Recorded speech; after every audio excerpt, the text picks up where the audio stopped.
I'm really excited to be up here with these three gentlemen, man-children, I don't know, we'll decide as the conversation goes on. Matt Gutman is the chief national correspondent for ABC and is the author most recently of No Time to Panic. Richard Reeves, in the middle here, is the president of the recently formed American Institute for Boys and Men and is the author of the wonderful book Boys and Men. Bret Stephens writes for a local paper in New York City that will go unnamed. And he is the author of the truly prescient book, America in Retreat. Guys, I'm so happy to be here with you. Richard, you wrote a piece for us at the Free Press. You might not even remember it because you're producing so much these days, but it was called The Boys Feminism Left Behind. And I wanted to just read a little bit of it for you. In the span of just a few decades, you write, an astonishing revolution in human relations has occurred. Since the widespread adoption of agriculture, patriarchy has been the norm in human societies. No longer. Patriarchy has been demolished in advanced economies. Women are no longer dependent on men for material resources. By tearing down barriers to education and the labor market, feminism has achieved a central goal of securing for women economic independence and power. I like all of those things, but you go on to say this. The movement to liberate women has unleashed the power and talent of half the global population. But like all revolutions, it has generated real challenges. You don't upend a 12,000-year-old social order without experiencing side effects. So the subject of the panel today is really about what those side effects are. Yeah, they're good sentences. You really drew it out of me for that piece, Bari, yeah. And I wondered if we could start with you, since this is your topic. What are some of those? Obviously, I would not be sitting up here were it not for feminism. I would not have the life that I have, the freedoms that I have without it. But what are the unintended consequences of this revolution that you wrote about in that piece? Well, thank you. Well, thank you again for carrying that piece. And as I just intimated, that was probably, you get people to write more boldly for you than perhaps they do for other places. It's part of your magic, I think. So a lot depends on how you define patriarchy, of course, but the central, because it's not as if there aren't many areas of American life and around the world where there's still a lot more to do on behalf of women, especially at the top.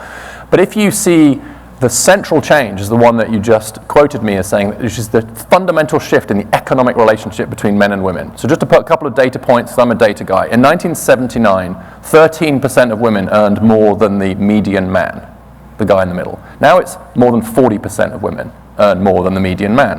That's not 50%, but it's a revolution in the economic relation between men and women, all great. But if you've defined the role of men historically as being about that provider role, as having that kind of economic position relative to women, then you don't change that quickly and expect there not to be some difficulties in adjustment. So I think that's driven all kinds of things. We see men falling away from education, we see deaths of despair, we've seen rising rates of suicide among men. Obviously there's huge changes in family life, and so in a sense that to bring this to a sharper point, we have positively and hugely wonderfully expanded what it means to be a woman, more work to do. We have not done the same for men. And then we've wondered why men are struggling with this new world that has changed in the space of one generation, maybe two. I think that this topic is one where the gap between what you read, like what the official narrative is and what people's actual concerns are is maybe wider than almost anything. You pick up the newspaper, you watch television, you're in elite circles, you're going to hear about toxic masculinity. You're going to hear about the patriarchy. You're going to read about like cis, heterosexual jargon. Bret, Matt, Richard, you're all parents of boys. Like, give us a sense of what things are like right now parenting boys in 21st century America, because if you read the official line, you would think that many people think we still live in a patriarchy. But then you hear the statistics and you talk to actual parents and they say, that is very much not what my experience is of my child's life. I just actually have a dumb reporter's question, and this may be very easily answered. Is there definitely a direct causality between the rise of feminism and the fall of patriarchy and the challenges that young men and boys are finding? Could it be other forces at play that might be acting on them as well? Yeah, so obviously the economy has changed hugely as well, which is unrelated to what's happened to women. So it's an opportunity for me to clarify my comments. There is this tendency, particularly on the political right, and maybe Bret can speak to this, to say, of course men are struggling, it's because the women are doing better, right? The women are taking the jobs, the women are running the families, and so the conservative critique of this is that yes, women have risen, that is what has caused men to rise. That is economically and socially just not true. What has happened is that the question of what it means to be a man and to mature into masculinity is no longer clear. It's not clear what the answer to that is, and I just don't think we're doing a very good job of even acknowledging the fact there is now a question. And I think that's created a very dangerous vacuum in our culture and in our politics, because it's an axiom that if responsible people aren't grappling with this difficult question, irresponsible people are going to exploit it. And I think that's happening in real time.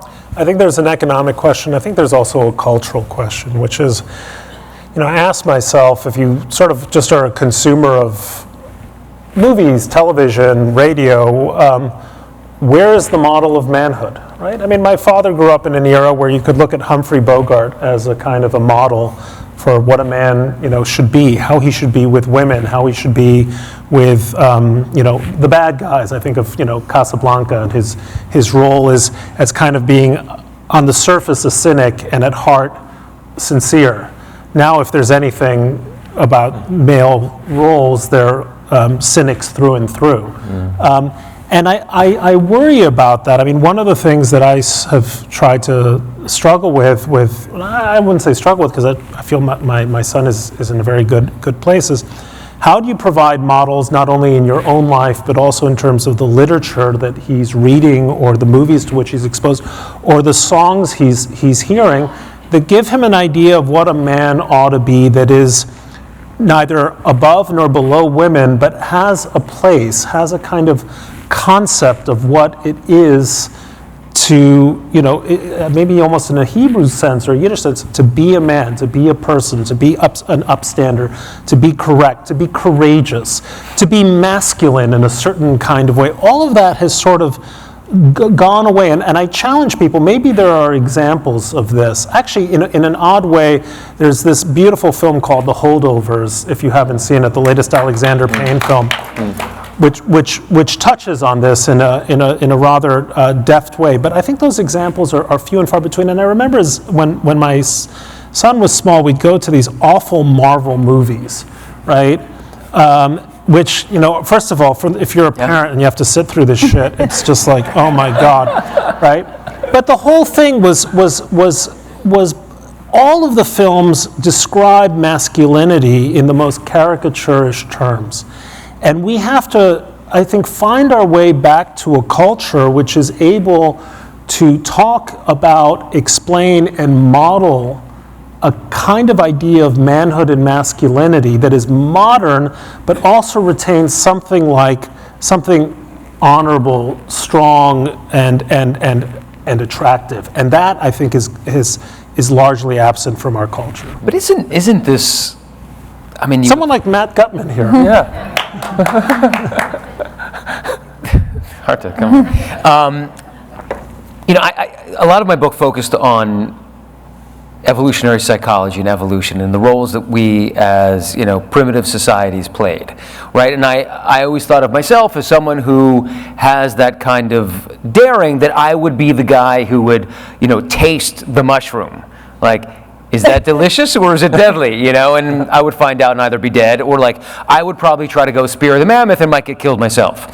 But there were other roles to be played. And so when we talk about what masculinity looks like, and I'm also very in touch with my feminine side, and the whole book is about how I constantly cry, by the way. So, seriously. There's a lot of sobbing. Bret gave me a quizzical look. But the question is, like, is it possible to define masculinity or manhood? It is this constantly massive, broad spectrum that's a moving target as the culture changes. Like Humphrey Bogart, I mean, that's one view, and so is, Iron Man is another, but I mean, I think we've always had these fungible. Well, do you agree, Matt, that we live in a society where, for example, safety as a virtue is something that is prized over risk-taking? To me, that is like a typically, that is a shift that has happened that some people would call feminization. Maybe that's the wrong language for it. But I think it's pretty clear right now, at least in many elite spaces in the culture, let's leave aside other parts for a minute because that's different. But in the worlds that we travel in, that safety, that comfort, that coddling is the norm. And that when that becomes the norm, and when sort of especially physical risk-taking becomes something that is not normative, is looked at as crazy, that has an effect, especially on boys. That's broadly how I see it. I do agree with that, and I think one of the biggest things that and we talked about this backstage, that as a boy I was allowed, and my mom was actually very forgiving in this, to be a complete disaster. Like I was a mess, I was sloppy, I made mistakes, I fell down, I was and I think that there is a form of perfection that boys these days have to embody. There was an incident at the school, I shouldn't get into it, but my son... Let's get into it. A couple of boys in the 3rd grade were apparently annoying a really cute girl named Clara in the 4th grade. And my son was sort of in the periphery of this. And they got called into the dean. And you tell, your kids, you're not allowed to annoy a girl. And I wondered what that would have looked like 30 years ago or 40 years ago or whatever, how old I am, when I was growing up. And what the dean would have said. If that would have just been, okay, let the boys be boys. I'm not condoning it, by the way. It's a question that I asked myself, and perhaps Richard. I mean, we've all probably had similar experiences like that raising our boys, but I think the point here is that I think two of the biggest problems with this debate, but perhaps for other debates too, are the following. The unwillingness to imagine overlapping distributions of something, right? So when we say men are taller than women, we know what we mean by that. We don't mean all men are taller than all women, we just mean at the average, right? And those distributions overlap. And so when we talk about the differences between men and women, we're not saying all men have to be like this and all women have to be like that. What we're saying is, at the average, there are some differences between us. And one of the biggest, by the way, is risk-taking, right? The willingness, appetite, whatever you want to call it, of risk is higher on the average among boys and men. Not just physical risk. So I've stumbled across a very interesting study. When you look at companies that are led by men, CEO and COO, they're on the average more profitable, also more likely to go bankrupt. Ones that are led by women are on average a little bit less profitable, less likely to go bankrupt, which is entirely consistent with the evolutionary psychology about the fact that at the average men are a bit more risk-taking, right? If the risk pays off, the company's going to be very profitable, but if it doesn't, it's going to go under. So one conclusion of that is that's why we need men running our companies so that we can take these risks and build rockets and make capitalism great again. Another interpretation is that's why we need women running our companies so that we don't have these recessions and runs and it's all the testosterone, so let's have a female-run economy. My conclusion is, how about we make sure our boardrooms are mixed so that we can balance that appetite towards risk, etc. And the idea that we could think that thought, but there's differences on the average that we can combine, is attacked on the left, where the idea that to have equality, we have to have androgyny has taken hold, which is crazy. But it's also attacked on the idea of the right, which is to say, we know how to give men purpose and a role again. We just need to reverse about 50 years or so. And so we have this situation now where young men, many young men who are turning against feminism as an idea, feel like the left is turning the back on them or even blaming them for their problems, and the right feels to a lot of women like it's going to turn back the clock. And that is not where most people want to be. Most people want to be where Bret is, which is we want gender equality, we want modernity, but we don't think we need to destroy the very idea of masculinity in order to get there. And you said something, Barry, earlier. I mean, the culture works in exactly the opposite direction. I was essentially forced by my daughters to watch the Greta Gerwig Barbie. And I'm just curious, poll in this room. If you like the movie, raise your hand. Okay, most of the room. I hated it. I figured you were about to say that. Well, I mean, I hated it for a variety. I mean, I sort of admired some of the kind of technical brio, and I thought Ryan Gosling was terrific. But Why did you hate it, Bret? Because I think it peddled a caricaturish view of reality, Yeah. and not just overtly caricaturish, but profoundly caricaturish. Because look anywhere, I mean, just in my own upbringing of my two girls who were academic superstars, and my son who struggled for a while. And I think, by the way, that there's a tremendous amount of data that bears this out, that it's not the girls who are suffering under patriarchy, it's boys who are struggling, and I think they're struggling in many ways because, again, they're lacking models. People ask, well, what exactly is modern manhood, or what should it be? And I think of Potter Stewart's definition of pornography. You know it when you see it. One of the things that we have done. And it looks like Donald Trump. No, it doesn't look. I'll tell you who it looks like. Okay. Okay. I remember very vividly after 9/11 when people wanted to say they're all heroes, and I'm like, no, they weren't all heroes. The heroes were the guys who were walking upstairs when everyone else was walking downstairs.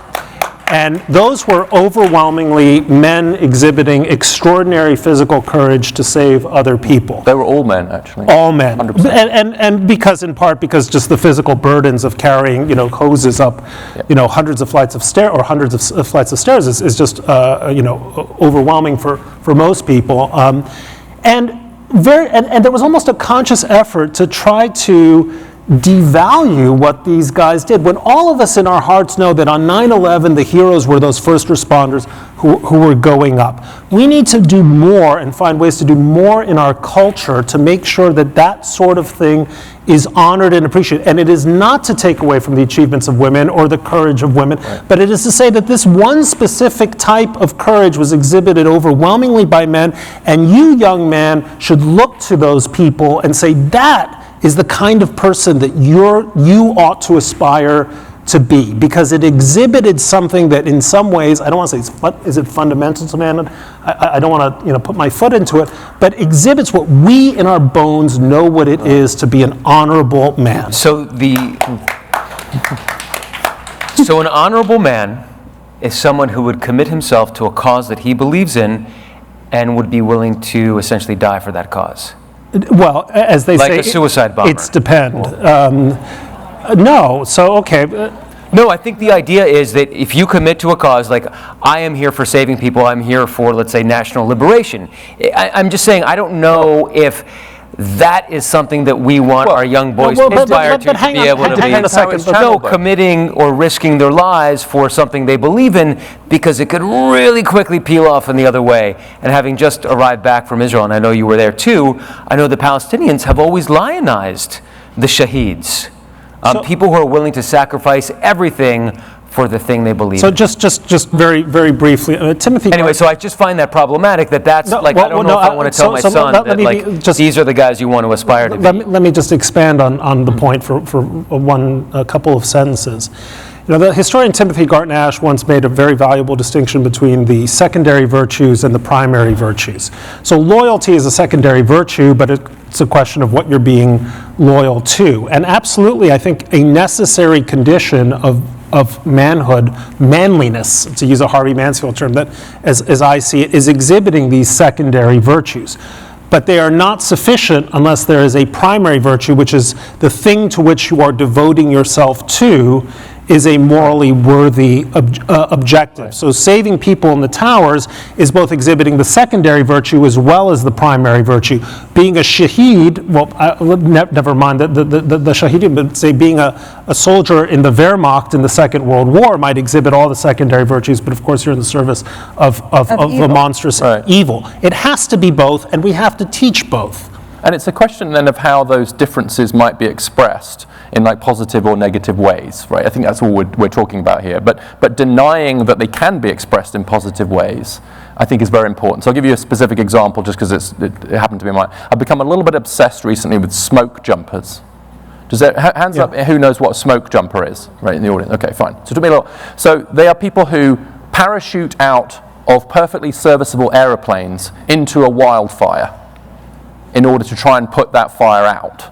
And they have to parachute because it's so distant, and there's however many there are in federal government employment. And there's an issue about their pay right now. NPR does a story on what's happening to the pay of smoke jumpers, right? what's really interesting is they do a long interview with a smoke jumper and what it's like and the risks, etc. And it was a woman. Now, by my calculations, women make up a tiny fraction of smoke jumpers. It turns out that parachuting out of planes into fires is something that more men are inclined towards. I don't know if anybody on this panel wants to do it. I know I don't. But the decision of NPR to then say, okay, well, that's a very male profession, so let's make sure we highlight the woman doing that job. I understand the thought process there. But on the other hand, you came away from that not recognizing the fact this is overwhelmingly something that men do. It's incredibly courageous, it's incredibly valuable, and it might be okay to put a man on NPR talking about it on this occasion, right? And you don't want a society where masculine values are seen as somehow superior to feminine ones, or only to be found in men, nor do you want it the other way around either. And the Hollywood thing, I think, is right now just overcorrecting a little bit too. I don't want to live in a world, I didn't try and raise my sons to live in a world where basically boys were treated like defective girls. Do you think that that's where we are as a education, culture? too often that's right. It's like, why can't you be more like your sister? Why do you keep moving around? Maybe you've got ADD, here's some medication, all the stuff we just talked about. It would be just as much a problem, by the way, the other way around too, right? We don't want to treat our girls or our women like malfunctioning men. In the 80s, women were told shoulder pads, assertiveness training, lower your voice, stand a funny way. In other words, be like a man if you want to be CEO. And most women just said, screw that. I want to be CEO, but I don't have to start pretending to be a man. And then there was Elizabeth Holmes, yeah. I don't want the other way around. Right. And in my business, there are, female reporters, and the newer generation, I think of women feel more comfortable being women, right. But there's an older generation who really do, you hear. Well, they were told that. Artificially low, yeah. Like Margaret Thatcher was trained to lower her voice. But do you think that this is just part of, you said that the patriarchy has been in place for 12,000 years. Yeah. And so we are, evolutionarily and historically, the past 20 years is a tiny blip that maybe will self-correct in a few years, or even half a decade? Well, I'll add to that. What are the stakes of it, Richard, as far as you're concerned, of it not correcting itself? Like, why is this the topic to which you're devoting your entire professional life? I feel these problems that many men are facing in advanced economies now are real. They're not confected. Last year in the US, we lost more than 40,000 men to suicide. That's about the same as the number of women we lost to breast cancer. And they were white men. It does skew by race, and since 2010, it's all been young men, right? And there's all the other evidence we could go into in education and mental health. Like, there's a lot of men, especially young men now, who are just really struggling to figure out their place in the world and their worth in the world and their value in the world, and they don't feel needed. In many cases, they don't feel seen. If we don't step up and say, yes, there's so much more to do for women and girls, and we see you, we are also helping boys and men. If we don't do that, their problems, neglected, become grievances. And grievances fuel all kinds of things. They end up in a bad place. But it is not their fault. It is our fault for refusing to allow us to think two thoughts at once and say it is simultaneously true there's a lot more to do for women and girls, and we've got to pay more attention to our boys and men. Otherwise we lose them. By the way, and this is the based on nothing but anecdote.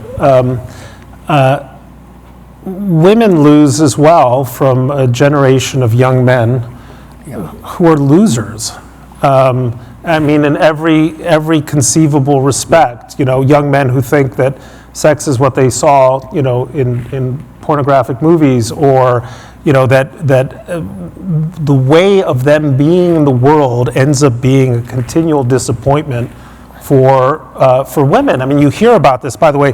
This is in the advanced countries of East Asia. This is an even bigger problem with women who want nothing to do with young men, because they too have lost a sense of what it means to be a man in a modern society. So the stakes are not simply in terms of the losses that I think Richard rightly pointed out to men, but it's also like, you want to inhabit a society where the opposite sex exhibits the virtues to which you are attracted and find admirable and right. Want to have something to do with. Yeah. It's very interesting when I'm talking about this, mums will sometimes come up to me and talk about their boys, if their boys are school age, and they may be watching a lot of Andrew Tate, or they're struggling with school or whatever.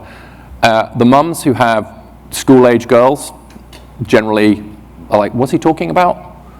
And then when they hit their 20s, the number of mums and dads who come up, once their daughters get to about 25, 27, then they suddenly wake up because they're like, wait, who's she going to marry? And actually it's interesting, I think the Barbie movie thing, a lot of young women didn't necessarily hate it, but it felt a bit dated to them. I think the problem with Hollywood feminism, if I can call it that right now, is not that it's wrong, it's just that it feels a bit dated. Like, that's not the world that a lot of young women feel like they're negotiating right now. They're actually kind of navigating, what do I do with these guys, and what do I do all that? So the sort of, the feminism of that just felt like it was true 30 years ago maybe, but doesn't feel true now. I'm probably going to get pilloried for this, but I found the upshot One of us has of to the be, movie. and I'd prefer it to be you. Thank you, Richard. I found it actually a little bit even more insidious. I thought it was less about men and boys and more about ultimate power. Those who gain ultimate power get to keep ultimate power and subjugate the weaker ones, right? So the women gain the ultimate power You at guys the really end. got a lot out of this Barbie movie. And I'm watching it with like, no, but you like, okay, so women win. They pull victory from the jaws of defeat at the end. And then they continue to subjugate the whatever it is. Forget men, female, could have been androids, right? But the people who lost get subjugated again. Yeah. No, It's guys, a terrible message. Sorry. The conclusion of the movie is that the real world, with all of its flaws, is more beautiful than the fake world, and that Barbie is choosing to live in a real world where women age and die, and there is loss and grief. Yes. That is, how is that not? Ends get that's beautiful. But the subjugated class at the end also remains subjugates. So there is no liberation or parity or equality. Not Are you with me on this? To talk about the Barbie movie, but here we go. It's the last session. And it's a great movie, except for that. No one's bothering me. So what was interesting, you're absolutely right about the story arc for Barbie. But what about Ken? And then the last thing, Ken is, she says to Ken, the last thing, she says, you have to figure out who you are without me. Last thing. There is no end to Ken's story arc. And I got to tell you, that moment, you got to figure out who you are without me. That's exactly the question we're addressing on this panel. But the movie gave no answer. And that's fine, because it was a Barbie movie, it was a feminist movie. The movie it wasn't Greta Gerwig's job to finish Ken's arc. Maybe it was, though. But it's someone's job, and she's not doing it. Who else is doing it? Okay, I'm taking us out of Barbie land for a second and into the real world. Because my comm colleague is in the audience looking very nervous. On every measure, girls and young women are beating boys right now. In K through 12 education, in college, and in the labor market. And I'm just going to read a few statistics. For every 100 bachelor's degrees that are awarded to women, 74 are awarded to men. The labor force participation among men in the US dropped by 7% in the last 50 years. Even before COVID, there were 9 million men between the ages of 25 and 54 who were not employed. There's so many statistics I could pull from K through 12 education, but there's a lot of women I know my age who say, great, not great, but let's not cry crocodile tears over this. In other words, women were behind for forever, and basically since the 1970s, we've sped up, and now we're a little bit ahead. Why should we be so concerned about the fact that women are ahead? And that's really the retort that I hear a lot to the arguments largely, Richard, that you make. So I wondered if someone wanted to pick that up. It's not a battle of the sexes. You know, one of the great phrases that screws up everyone's thinking is to say that it's a zero-sum competition between men and women, or that turning tables amounts to some form of cosmic justice. I mean, women are suffering, either in small ways or large, from the decline, if that's the word you want to use, of men and the prominence of men. And by the way, every mother who has a son and who's worried about what's he watching, what's he doing by himself in his room, who are his friends, what are his role models, what is he reading, if he's reading at all. Every mother of a boy is worried about this these days. It's rare to find boys, even in my generation. Again, and I think one of the things. I've been thinking about this a lot because I sent my two girls to this kind of Tony prep school in New England, where money was almost limitless. And my son, middle child, very much wanted something different. And so he ended up going to a school in Sedona, just outside of Sedona, Arizona. Actually, if Hal Dershowitz is in the audience, his grandson went there, as a dear friend of my boys. This school had very little by way of resources. It was hand to mouth, practically. But what the school taught was resilience. The school taught toughness. And my 8th grade Manhattan kid who would freak out if there was a fly in the room suddenly was like, well, yeah, there was a tarantula in the room, but it was kind of cute. Rim to rim to rim in the Grand Canyon. Nothing phases him. Like, something about boys need that exposure with opportunities to demonstrate various kinds of courage. And you mentioned safety. I mean, the concept of safetyism has become, I think, pervasive in our culture. Do you feel safe? Boys do not want to feel safe. Boys want to feel exposed to risk. And we have to get back to a culture which finds ways of doing it without having to sign endless papers for lawyers, so God forbid they're going to scrape their knees or hurt themselves that way.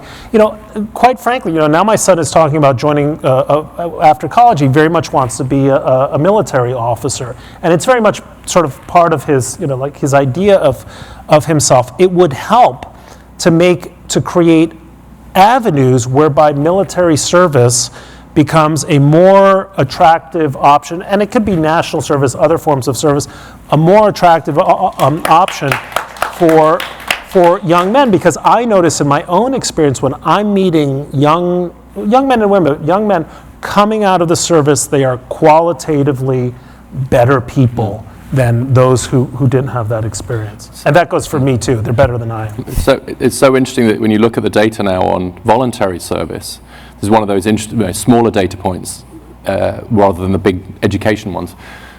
There are twice as many women in the Peace Corps as men, and twice as many women in AmeriCorps as men.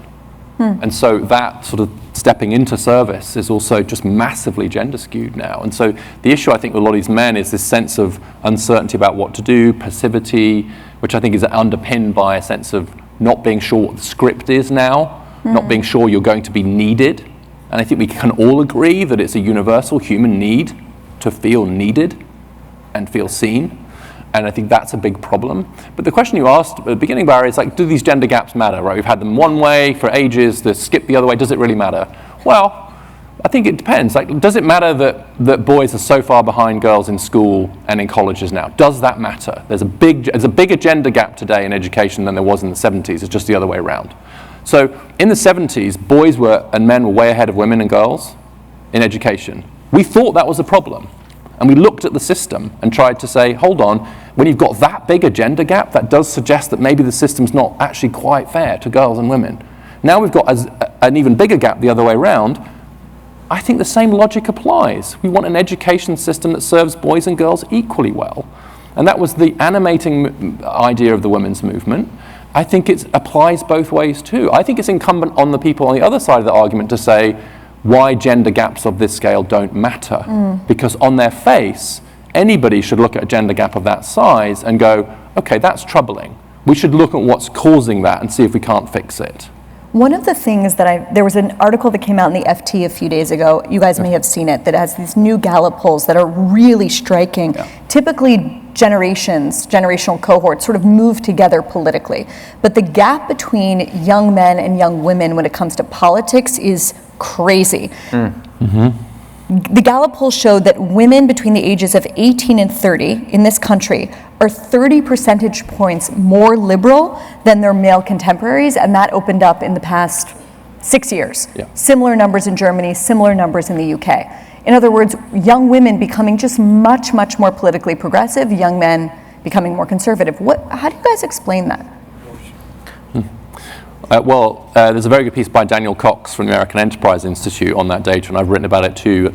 You're right to say that thus far, most of the move has been young women to the left, and now it looks like more young men are moving to the right. There's also huge gaps in South Korea. In fact, South Korea is an interesting test case of this, which I was looking at a couple of years ago. The gap between South Korean young men and young women is even bigger. And the presidential election actually swung on the votes of young men with a promise from the president to abolish the Ministry of Gender Equality. And so this issue is playing out politically now in a way that's very troubling. My interpretation of this is that if young men don't feel as if the progressive left or mainstream left is paying attention to their issues and is honestly trying to address them, that just means that inevitably, and maybe depending on where they go, it's not necessarily a terrible thing. They might start to say, well, who is listening to me? The problem is that what's on offer from the conservatives on the other side is reactionary, by and large. And the Andrew Tates and the... Yeah, or Who in whatever. this room knows who Andrew Tate is? I did this the other day, actually. It was shocking. That's amazing. It's shocking. So just to give you It's one not a, anecdote. don't feel badly. Well- this is a good thing, but just anecdotally, I spoke at Jewish high school in Pittsburgh, my hometown. It was an Orthodox Jewish school, not the kind of kids you would think are listening to Andrew Tate, who's an open misogynist convert to Islam. The number one topic they wanted to talk to me about was Andrew Tate. Yeah. He is one of the most... It's one of the most influential people online over the last 5 years. Yeah. No question. No question. He's come up a few times, so I just wanted to find who that there's is. this massive generational divide in understanding what's happening, I think, among young men and just not knowing it. And I've been blessed to have 3 young men, and all my sons are in their 20s now, so I've been quite close to this, and they've alerted me. In fact, when I was finishing my book, my youngest son said, "You've got to write about this guy Andrew Tate." And I said, "Who's Andrew Tate?" Looked at him, ignored him. Of course, my son was right. But I think a more interesting figure in this regard is somebody like Senator Josh Hawley, who has his own book. He's a bit critical of my work, to be fair. So he has a book out. His book is called Manhood. I always get that wrong. Manhood. I can't do it. Manhood. The masculine virtues America needs. There's some good stuff in the book, but the basic message is, number 1, a lot of men and boys are struggling. Number 2, mainstream institutions are ignoring those struggles. Number 3, that's because those institutions hate men and hate masculinity and want to get rid of it as part of the woke world order, which is why you should vote for me, and I'll bring back marriage and manufacturing. So you love the first 2 points. The first 2 are true. Boys and men are struggling. Those issues are neglected. And so Senator Hawley is then able to say, and the reason why is because all those people on the left hate men, I don't, vote for me. And it's an incredibly compelling message. And too many people are saying, actually, they skip over 1 and 2. It's true, and we are neglecting it, and say, why are all these men turning to the alt-right? I don't understand it. I raised them on Ruth Bader Ginsburg speeches, and it's because you're not getting the fact that the sort of these young men don't feel like you're paying enough attention. But and it's also, I would add, how did I finally turn my son on to reading was Andrew Roberts' biography of Churchill, and then. It's a great book. Then he got to the biography of Grant. One of the things that I think it's not coincidental that military history is atrociously neglected by the way, I don't think Princeton historians, Princeton University, someone at Princeton was telling me this, employs a single military historian. If you study history at Princeton, you will never encounter a professor who actually spends his time studying war. But this should not be an insight. Boys are interested in this stuff. I mean, I remember I was interested in this stuff, and military battles and how these things unfolded and who were the main actors and was Patton, how was Patton as a general and so on. Like, I grooved on that as a kid, and we do not offer most young boys access to a world to fields of human knowledge that correspond with what interests them. So then we wonder, boys don't read. Well, because they don't want to read what their sisters are reading, and that's fine. But we should make sure that they're reading something that they will start and then be up at night. I feel like Matt wants to say he did not groove on that kind of stuff. No, I did groove. I remember distinctly sitting on the toilet for hours grooving on these things like that, like world atlases, history. I have that was William Manchester's William Manchester's biography of Churchill is by far superior. I will say that, but not at all. But go by ahead. far. Many parents here, right? So I was an athlete, like I'm obviously a tiny person, right? I'm a small person, but I had grit, I had resilience, I was ferocious, I was aggressive, I was pure testosterone as a young man. My son is different. He is completely different. All I did is play sports. I was a 3-sport athlete. All of them were physical. I played football, I wrestled, I played lacrosse, and then I played rugby and destroyed my face in college, right? Like, I was that guy. I went to war at 22 into Israel. Like, this is what I was, and my son is very different.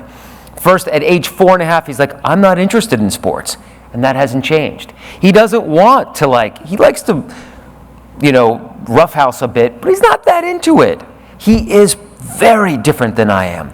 And that is my great redemption as a parent, is very early on realizing it, accepting it, and it made me forge a much better relationship with my son, realizing that he's not going to groove on the things that I grooved on.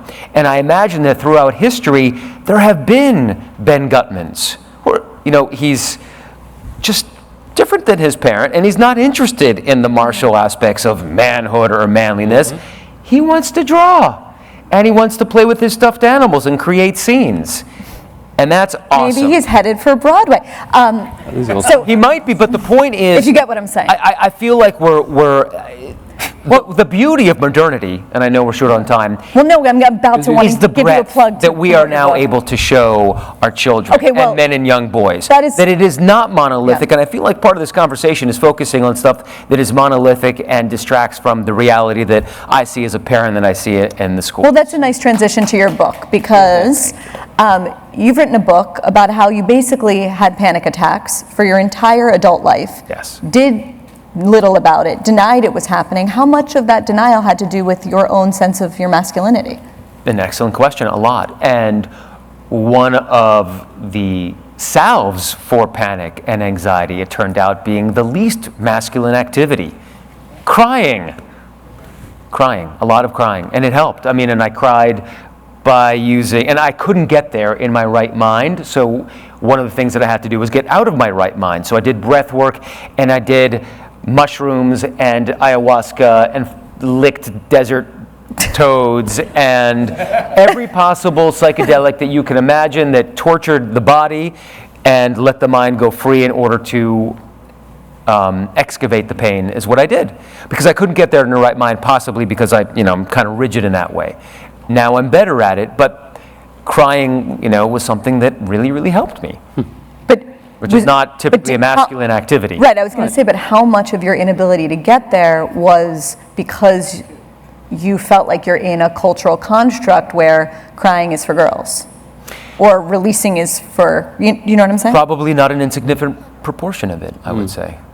Or this is not something that I should be doing. I'm really worried that things like education, but also mental health, are increasingly coded as female or feminine. So we just put out a research report showing that psychology is becoming a female profession, so social work.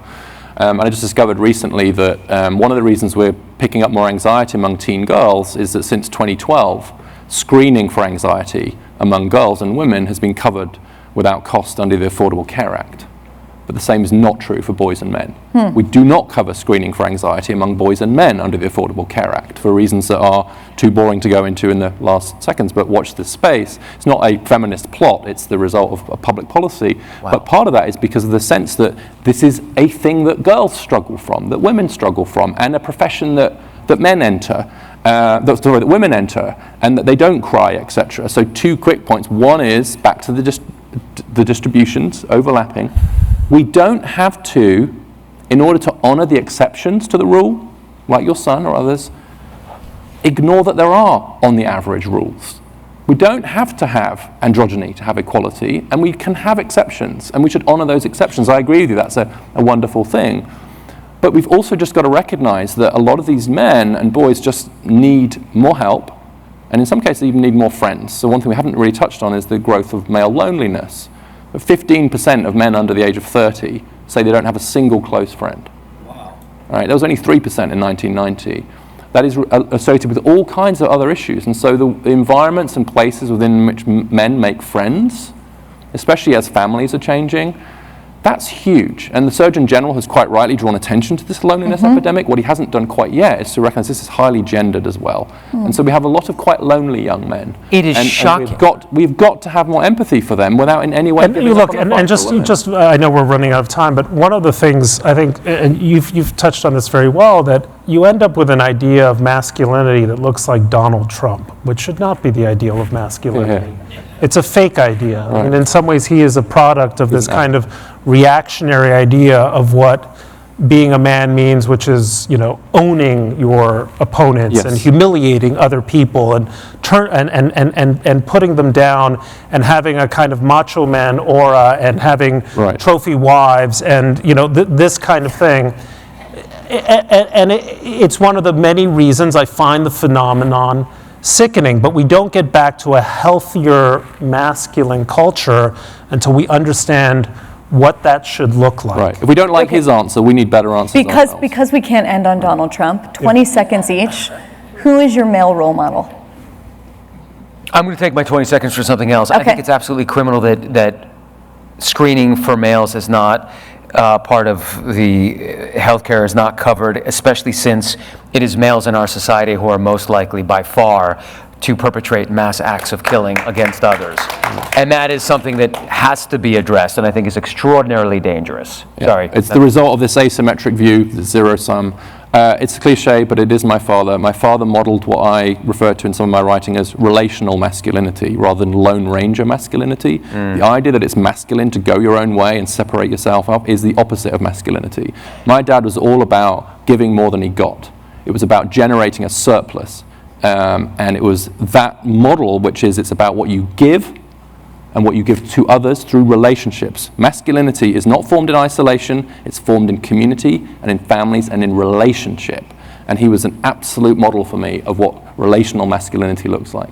Bret, last word? Same story, and you knew him. My late father modeled what to me was being a man, and it began with a certain kind of kindness and directness and straightness of character in everything he did and said. It felt true. And as I get older and raise my children, I think of how I fall short of the model he set because he set such a high standard. The same here. Thank you all so much. Beautiful. Thank you. That was a beautiful story.